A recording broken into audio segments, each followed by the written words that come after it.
amis téléspectateurs, merci. Chers internautes, nous allons s'abonner à l'émission Aigle Info Télévision Channel. L'émission de Tolobela Congo. Tolobela Congo est une émission d'analyse politique. Une émission autre de Sarabino, faits sociaux, où évolue beaucoup plus à la République démocratique du Congo, plus précisément dans la ville-province de Kinshasa. Lélo, tout ça, c'est un Congolais, la diaspora, la photo. Les Congolais, à la ville-province de Kinshasa, dans le Congo, partout dans le monde entier, dans le bar toujours qu'il y a le Congo, et ça va être belé, ça va être belé dans la coulisse, mais dans la problématique. À travers notre émission, tout le monde Congo, tout le monde Nyon sur l'Italie, République démocratique du Congo, et Lélo, tout le monde SBL, action concrète pour le Congo. Action concrète pour le Congo, et ça, ASBL. Et ça, la ranine. À part on a et ça, la nini, à la République démocratique du Congo. Et ça, non seulement la République démocratique du Congo, et ça, peut y a poto, toutes les précisions, tous les détails, toujours en mot, on a invité il y a ton mot à vélo, Rigo, Belemo, Rigo, Belemo, Modela. Modela, journaliste, à Saint-Jean, ça va même qui n'est pas d'abord, chez les Christ. Vraiment, merci pour l'invitation. Très bien, de Borigo, action concrète pour les Congo. Action concrète, surtout le Rwanda concrète pour les Congo. Et ça, il faut la mission à travers l'émission surtout le Congo, découvrir action concrète pour le Congo et ça. Merci beaucoup de Wapo du Coco. Action concrète, il y a un mot vraiment concrète. Les actions concrètes pour les associations, les aspects. Les alliés, à tout le monde, quand ça y est, il y a des or, action concrète pour le Congo, les aïe à Kala. Juste dans nos salles de ma conférence, il y a un mot de et surtout, action concrète, et boti, ils ont la branche belé, ils ont la branche belé. Oui, c'est une boutique déjà. Concrétisation dans moi, ils ont ligne. Ils ont juste pour nous pousser Kana Baol. Kosekana Baol, c'est-à-dire quoi? Peut-être Mouto, les lois Zanga Kitina, les lois sont concrètes pour le Congo, et puis Michel Tina Mission. Pourquoi dire cela? Moutou Moussou sera la Misala Maboko Zamakasi. Mais le rôle à Mokili est rejeté, Mokili Mola est inaté. Mais l'action concrète pour le Congo, dans la question de la mission à bateau, que nous donnons à Saïti. À l'occurrence, peut-être je dirais ceci. Dans la action concrète pour le Congo, action concrète pour le Congo est votre bibliothèque citoyenne. Ou peut-être dans le siège où il y a action concrète pour le Congo, beaucoup de livres, beaucoup de livres. Et pour les sous bibliobar. Oh, peut-être que si il y a une concrétisation pour faire ça, la valeur, la mission. Peut-être que nous avons une valeur 3 ans qui s'en vont. Mais action concrète pour le Congo, et puis c'est quand même ça. Oh, les gens, tout le monde est bibliobar, ils ont au moins 15 engagés pour voir ça, la carte bibliobar. Bibliothèque citoyenne, pour le Bakou, tout est parce que pour nous, c'est juste si la Bagoujimaï, le coup magique, donc tu vois, action concrète, pour la Kolobaming, il y a un mais il y a un style qui est coordonnatrice de la mission, Mariam Yoali, et c'est quand la mission de la mission Mbote. Tout le baraming était venu ça, les gamins, il y a un toujours concrétisé, malin. Pendant qu'on a loisir, peut-être tout le monde a marche de santé, côté santé d'abord, et une fois les dimanches, pour mon opinion, et puis, pour s'adhérer à la carte, il y a une action concrète pour le Congo. Pour l'instant, la porte est grandement ouverte, tout, aux députés, aux ministres, aux Nganani, aux Ngababega Fazel, aux Ngababega Nganini. Porte à Bokongama, la carte action concrète pour le Congo. Et non, c'est que le bas, la valeur, il y a pas. Oh, bon, mon ami, soyo. Bon, quand ça peut être toujours, tout le monde a la entreprise, moi, pour décorer, pour ça, c'est essentiellement une action concrète pour le Congo. Beaucoup de décoration, beaucoup de à l'occurrence, je suis allé en passant. bato mosusu bazosala makambo misala ebele awa bapesi lisusu artiste oyo ya biso asala mosala oyo sokipe mambo ebele na kati ya bilobaka awa ndeko na biso riko asala mosala ya makasi na kati ya bilobaka donc omoni valeur oyo topesa na action concrète pour le Congo yango. Action concrète pour le Congo eza action ASBL oyo kovaloriser batala kozalaki négligé ASBL oyo lelo paye kopesa misala na bato ebele oyo bazalaki misala ezali tomona ba ASBL ebanda boye na bonne foi apesi mpe bato misala bato opesa yango confiance lobi nango vision to mpe idéologie échange olobi bien toza na bibliomar eza oyo eza entreprise ozopesa na misala toza na bibliothèque citoyenne oyo eza na bisaka te eza mpe ebele ezoede baélève bacomprendre l'importance ya lecture. Est-ce que lelo ASBL action concrète pour le Congo ils ont visé dans l'élection donc objectif nango eza kaka mpenza ya kovaloriser parce que tomona na situation royale lelo lobi nango soki pas élection hier postulé soki azwi te lisolo kobetama lisusu.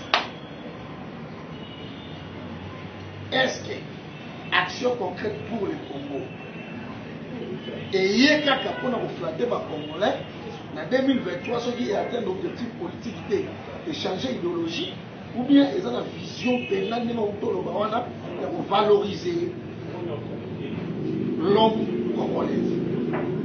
Merci beaucoup de Papo Dikoko. En tout cas, question dans les actions pertinentes. Mais il faut comprendre.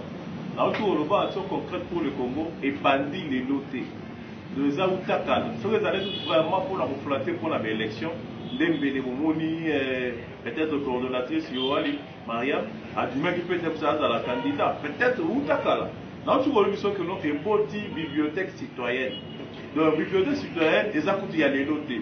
Dans la carte de l'État, pour la couper sa belle, c'est pas une importance à vous les les achats pas que c'est là où vous faites ça peut pas tout mis sur ça là. Au bas au ça là la carte il y a la bibliothèque wana. Au bas au fond dans la place wana, bazo na salaire là.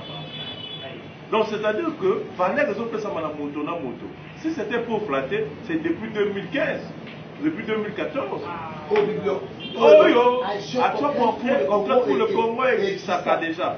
Mais depuis 2000 combien 2014. 2014, donc le 2022, 8 ans d'existence. Mais, tu vois quoi, comme ça, il y a une élection.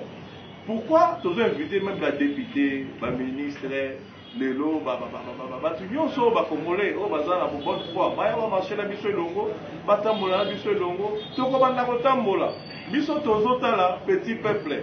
Peut-être lobby bato souvent mon araka aboyé to kusanya mais to ke na bakati lelo apo dikoko je t'invite oza lelo muta biso oza journaliste parmi ba journaliste pays mboko basa Congo okozala na kati ya kotambola na biso na coordonnatrice na mois de juillet coordonnatrice Mariam Yoali azo sala message na ye na mois de juillet to ko marcher to kotambola na Kinshasa te o to benga ba variété to kotambola na Kinshasa te to kotambola na ba estala to ko sala solo makali to kesi na ba est kuna et c'est peut-être o masasi o midu ko na ba meyo ki coordonnatrice na biso akiti une équipe parce que je pourrais me présenter la Katia Action concrète pour le Congo. Je suis le chargé de la relation publique et communication la Katia Action concrète pour le Congo. Donc nous marcherons ensemble avec madame. Donc action concrète pour le Congo, les lots, et ça peut compatir. Na bandeko lelo baza désespéré abandonné dans l'Est. Il y a la République démocratique du Congo au guerre. Les a du jour au jour. Maman coordonnatrice, maman Myriam, Aza peut refuser, peut assister. Bandeko na so na Est de la République démocratique du Congo. En tout cas, ils ont parmi Bileli na Nicolo Makasi. Il y a comme que tout conseil dans la SPP. Peut-être Robandango déplacement tu vas déplacer pour le Molabiso à Mabonabiso. Pourquoi on a mois de juillet tu vas dire déplacement. Donc tu vas de la Est. Ils ont déjà promettre ma classe. tokoke na este wana kotala bayimboka o peut-être basouffrir o peut-être baza tokokota na kati tokoke na bavile te même awa na Kinshasa tokotambola na bakati kuna o peut-être bato bomonake bato komelaka bango te tokokoma tokambola ya moke o peut-être action concrète pour le Congo ekobongisa mpona bayimboka. Donc déplacement na baprovince nyonso ya Congo tokodéplace na madame Mariam Lewali.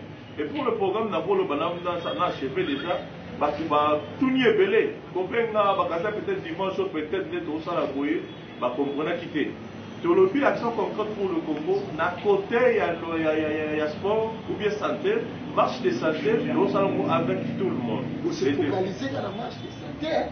C'est ce que j'ai dit ceci ya on a expliqué dans le bien loisir les financiers pour to bandaki nanu ma rebelle l'action concrète pour le Congo bana mibali bana basi bana. Donc l'idée est peut-être dans le dimanche, tu vas exercer le mois pratique à Mamda Barounion. Tu vas faire le football, tu vas faire le zango, tu vas faire le judo, tu vas faire le karaté. Deuxième mois, dimanche, il y a loisir, il s'agit juste d'action concrète pour le Congo. Autant le Koto, équipe à loisir, il y a football, action concrète pour le Congo. Autant le Koto, moment de zango, action concrète pour le Congo. Voire même, naba tokolo ba concours musoso ya ba mama balambi omona pe biloko ale boya de boya ta mama na biso Mariam Lewali ya et ba mambo ebele ko fora très bien que tout ça là eloko parce que biloko to ko sala moi ya omona déjà ba marche de santé to bandaki mo j'étais là pour la repesa makambo pour les activités liboso tout ça là une fois le mois marche de santé au total ko sala dimanche pour les catégories pour les composants et voilà j'espère que on va s'attaquer ensemble peut-être que bandeko bango na ba image le bilili de massacre na Mambutu et puis action concrète pour le Congo tout ça qui fait constat na dimanche yango na marché central to moni ba image oyo to uti ko joie après marche de santé action concrète pour le Congo va profiter qui ça descend dans marché central descente wana et le belaki bino ba membre action concrète pour le Congo ni et puis ma proposition nini pour le bino vous suit donc la disposition ni bino vous suit pour la épauler la milliers va congolais au bazar na katia marché central de Kinshasa. Merci beaucoup de votre polico pour marché de santé j'espère autour de la moelle donc ça va pas battre donc ça va nous kamater pour moi petit na prendre des chiffres na biso pour les habiter là-bas. Et là que ça qui biso passe parce que il y a bah ici biso plus de 10 000 Congolais parce que tout le monde va kilo raté plus de 10 000 Congolais battent kaka na marché central wana siko éviter bazawa ba mususu ba koki ba place ba tchétché bango ni bandate et la minute ba kotsa ba chômage ndé siko total qui action concrète pour le Congo loko les ali asbel musala ngo ali bosso ezali ko komela mokonzi ya biso ya ville ya Kinshasa ndeko na biso Chantini Ngobila notre gouverneur komelena juste pour la constater retard oui puis c'est na bisala donc constater jusqu'à présent il n'y avait que 3 engins il n'y avait que 3 camions 3 bennes autour de 3 bennes na 3 au avec baimboka mais on a qui ça 3 danki daki moko zo tingo na no kuneta la solima état de ça zo bukana no mutu na marché central nyoso oyo marché central et Kanama bino action concrète pour le Congo vous avez constaté nous avons constaté que eloko moko na nous esalima te OK pona eza pona koloba te ndenge ya mabe ti siko ti dimanche nde tozalaki wana dimanche oyo tosa marche oyo peut-être boye ezalaki na engin moko ezobuka nanu beton moko tasuka kuna donc veut dire nanu basisi kutu kobuka te siko kotonga en tout cas tozolelela yango nde siko action concrète ekolobela bayimboko batekaka toyekolelela bakongolo bafandi mpe na chômage likolo ya zando marché central na biso Kinshasa vraiment mokonzi na biso Chantini Ngobila sala kuna sala mbangu bakisaka banje esala misala mwa mbangu po ezala te kaka tozocola esengo na biso tomarchaki dans les bancs po boye tolobeli marché central biso ya ville ya Kinshasa toza na problème na mutu te action concrète pour le Congo toza na biso na problème te na bakonzi ya mboka mais c'est juste mpona kolobela petit peuple. Voilà. Ce qui te montre que non, net boye action concrète pour le Congo après observation au Sengi na le numéro 1 ville ya Kinshasa enchaîné misala en tout cas le côté mabe ata ndenge biso action concrète to ça ezaka misala ozomona wa misala munene bongo toko pemisa toko cha 3 BNT donc na musala wana esengata 10 ben etelemi wana etelemi ata 15 misala ekende rapide et puis eloko epesi pasi banda ekangama ti lelo bazobuka nani kote asuka kuna donc en tout cas mokonzi na biso Jacques Kabila soko oyebi te yeba yango na nzela na biso ke en tout cas misala eza na bafrère makasi lokoso na biso bana Kongo bateka. Très bien. Son Excellence, Monsieur le Gouverneur Gentini Mobila Mbaka Kimbopeto, en tout cas, milliers de Congolais, oh, survivre par un azango, le baolela, ça les a freinés, action concrète pour le Congo, va aussi plier, pour les tirer à Congolais, pour acheter le Salamon Mangou, pour Congolais à retrouver vie normale à travers le marché central. Action concrète pour le Congo. Action concrète pour le Congo. Les gens pour le marché central. Les lots, population qui s'est sous. Maille, surtout, qui s'est sur le problème de maille.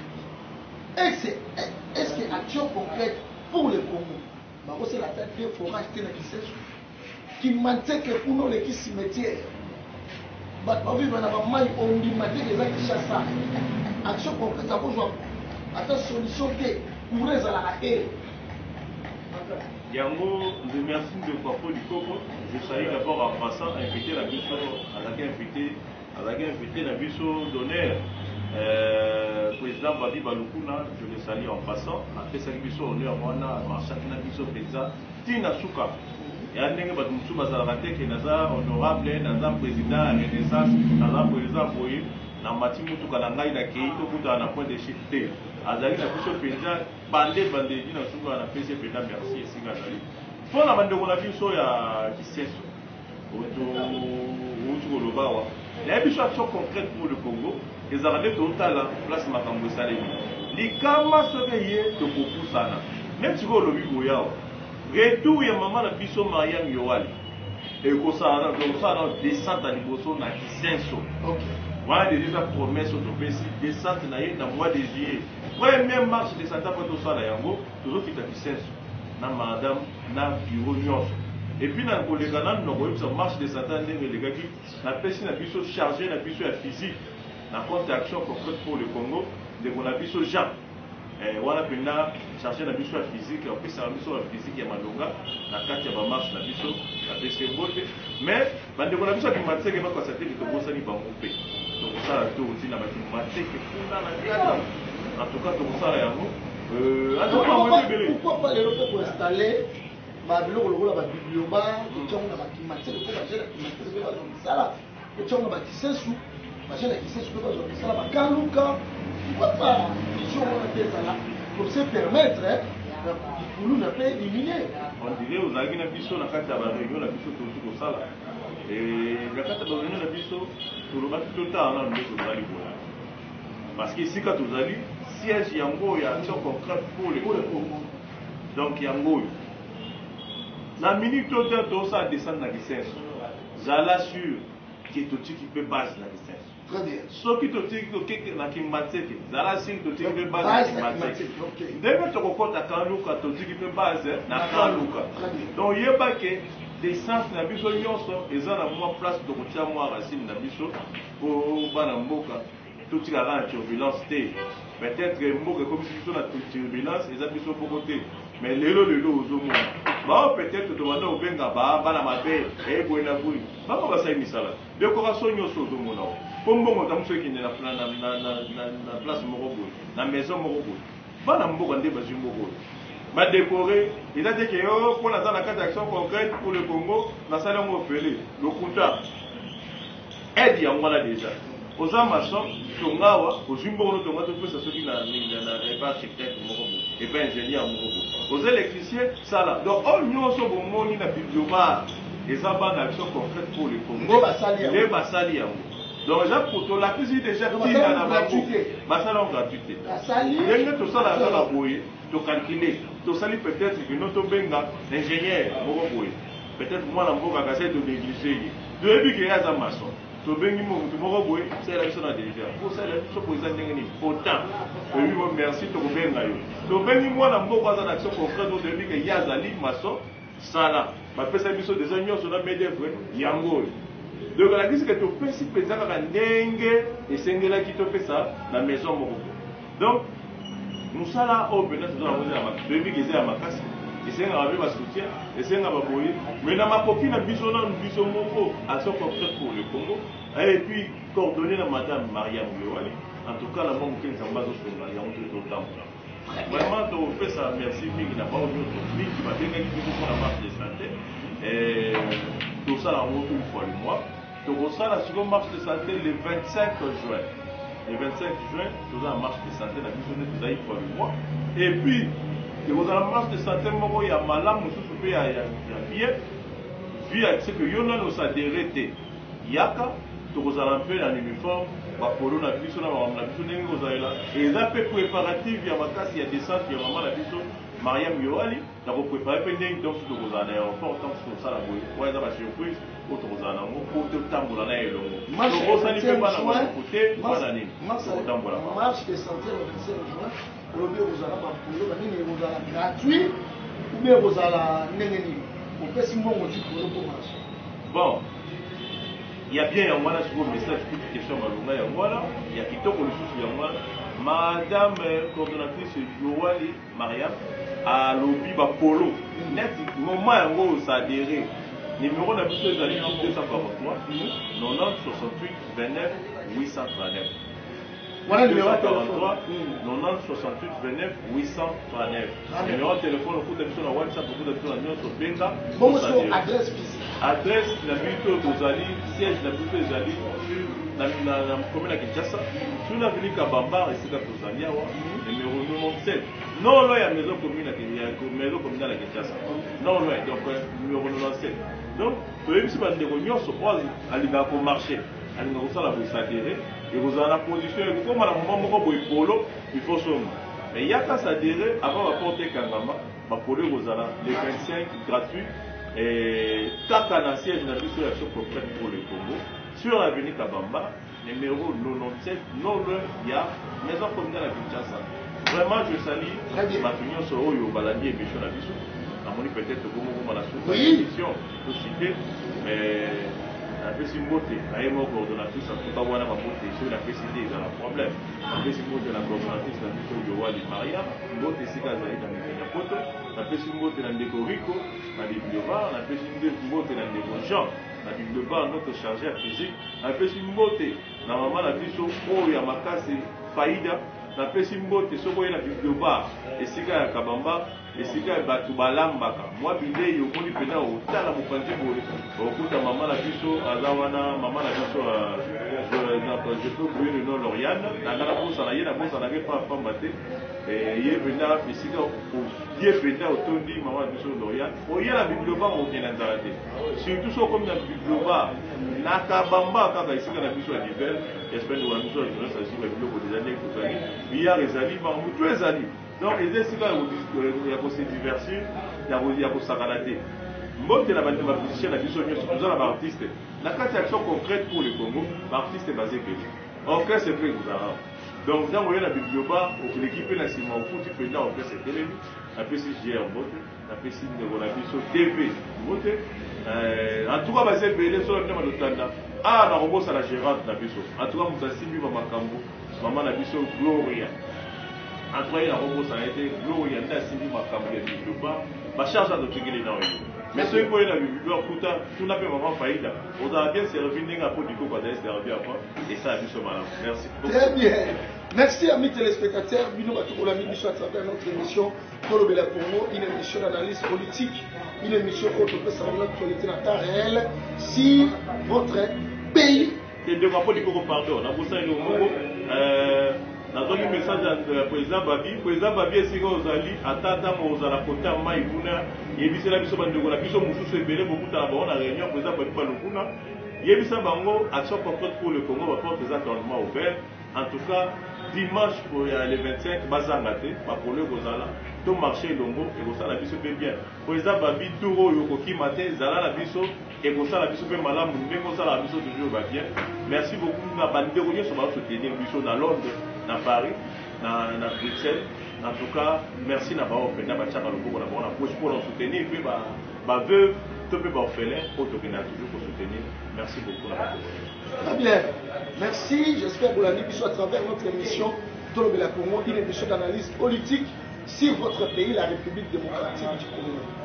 Le vice-président FC de l'Élection du Congo, le président Babi Balkouna, le président Moté et Sibo Zali.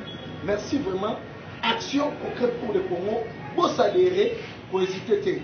Les autres personnes Misala, non seulement Misala, les autres pour sa éducation, na personne morale, Oyo Moutounio, Soro, Abenami Moutou, Congolais, la République démocratique. Président Willy Guindembe, invité le 25 à marcher le monde habituel. Président Willy Guindembe, Aigle Royal le 25, marche, vous a invité. Merci. Je vous dis prochainement pour la numéro de l'émission Nabino Tolobela Congo. Ciao.